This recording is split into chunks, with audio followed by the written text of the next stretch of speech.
আশা ভালো মনে করতেছো নাকি? না না, আপনি তো আপনি শুনে মানুষ যদি আমি জানি না, আপনি যদি মনে না আসবো না আসবো না কোনো অসুবিধা নেই। কালকে তো তোমার ফ্লাইট না? হ্যাঁ হ্যাঁ, কালকে শুক্রবার আমার ফ্লাইট। দেশে গিয়ে তো মানে বেড়াবা নাকি? না, দেশে গিয়ে ঢাকাতে থাকবো না, ঢাকায় আশেপাশে। আহ, তাই দেশে যা কোনো আর কি কোন হব শ্বশুর টশুর আছে নাকি? হ্যাঁ, না, বয়স যেহেতু হয়েছে বাস্তব কথা, সাহিত্য সত্য বাস্তব, এগুলো যেগুলো বাস্তব সেগুলো তো হ্যাঁ।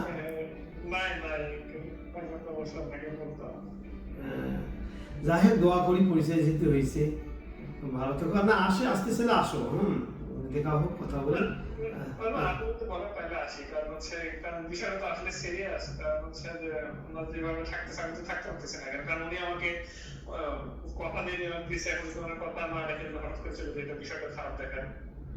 এটা তাহলে বাবা, পৃথিবীতে সবাই আমরা দাবি করি সৃষ্টির জীব, আমরা মানব জাতি, কিন্তু কিছু কিছু মানুষ যে এমন কতগুলা মানে তাদের ভাব ব্যবহার মানে দেখলে মানুষকে কিভাবে এইভাবে ব্যবহার কষ্ট দিতে পারে, সবাই সমান না। আপনি তো দোকানে নাকি বাসায়? হ্যাঁ, দোকানে। দোকানে আসো, দেখা হোক। আর মানে সামনে আসতেছে তো। আসতেছে? হ্যাঁ, তাহলে আপনি মনে করেন যে 12টার দিকে রওনা দেবেন, 1টা 2টা দিয়ে দিলাম। এটা এটা এটা এটা হবে কি জানো, যে তুমি যেটা শিখে রয়েছো, এটা শুনলে যে তোমার মতো যে আর কেউ কেউ এরকম যেন কষ্ট না পায়, বা কাউকে যেন বলতে না পারে। সে খালি নিজেকে নিয়ে চিন্তা করা খুব সীমিত, কিন্তু যে মানুষকে নিয়ে চিন্তা করে এটা একটা অনেকটা একটা ব্যাপার, জানো। হ্যাঁ, এটা বলা দরকার। কারণ হচ্ছে সবাই মানে ওখানে যারা কাজ করে সবাই মানে দুই একজন বাদ দেয়, যাদেরকে একটু পার্সোনালি আলাদা চোখে দেখে তাদের তো কথা শোনে না, এর মতো আগে সবাইকে একটু সেম কথাটাই শোনাই।